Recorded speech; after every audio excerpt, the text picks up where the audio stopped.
Hello everybody, this is SeetherCord here, and welcome to another episode of Furry Review/Analysis.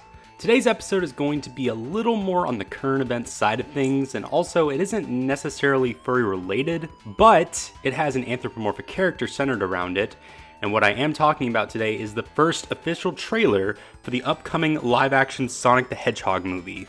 I'll overall talk a little bit about the trailer itself, but we're mostly going to focus on the bad design of the furry Sonic character. Now before we get started, I need to let you guys know that I usually am a positive person when it comes to reviewing and analyzing things for this series on my channel. Now what I want you guys to do is to grab that positive mindset that I usually have, and I want you to put that into a box, and then mail that box directly to my house on my front doorstep. And once I see it at my front doorstep, please record me smashing it with a hammer and then upload it to World Star Hip Hop because I have a lot of criticism to give this trailer. Another thing that I want to disclose is that I'm not going to show any actual clips from the trailer because there's been some YouTubers who face getting copyright strike because the song Gangsta's Paradise is used in the trailer for some dumb reason. And I really don't want to risk getting a copyright strike overall, so I'm just going to show still images instead. So let's begin with the roasting. To start things off, let's discuss Sonic himself. He looks awful.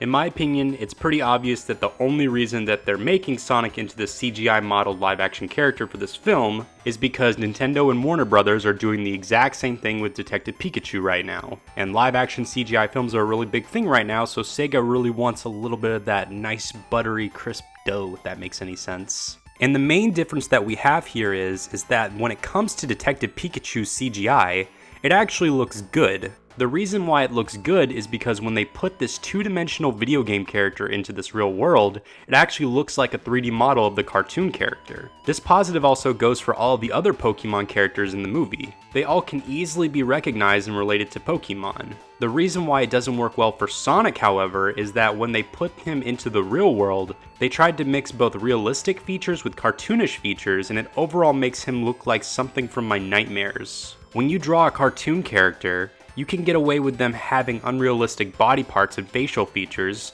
but when you try to add in the realism aspect to it, it looks disturbing, and as if it's some form of deformed creature. Sonic doesn't look at all like a hedgehog, and if you just showed this image to someone, I'm pretty sure they wouldn't be able to recognize this as Sonic at all. On top of that, the CGI also looks very cheap to where Sonic looks like a character from a PlayStation 1 video game cutscene.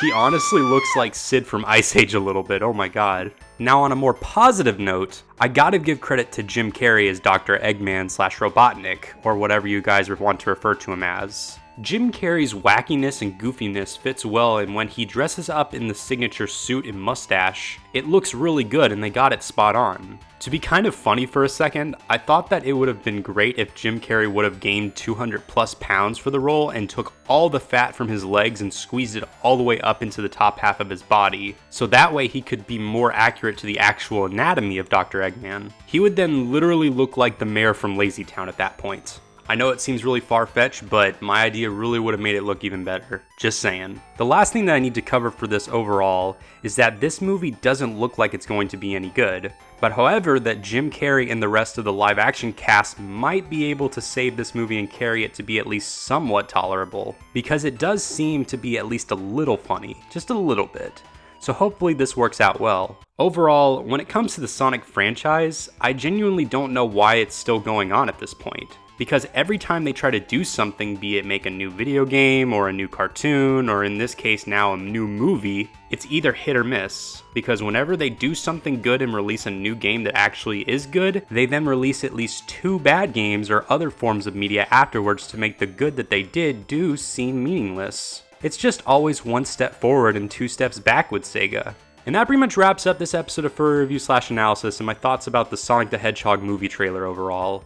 How do you guys feel about me covering this movie trailer? How do you guys feel about me doing something kind of different for Furry Review/Analysis / doing something more current for this video? How do you guys feel about the Sonic the Hedgehog movie overall? Do you guys like it? Do you hate it? Do you think it's going to be good? Do you think it's going to be bad? Let me know down in the comment section down below. If you enjoy my content and want to further help out my channel, please consider donating to my Patreon page and my Ko-fi, hitting that like button, turning on that notification bell, and subscribing altogether.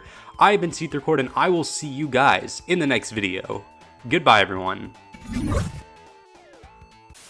If you already have the mask, if you do it a second time, there's a cutscene where she hugs you and Link's face is in her titties the whole time, and it's amazing.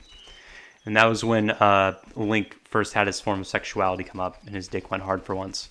Anyway,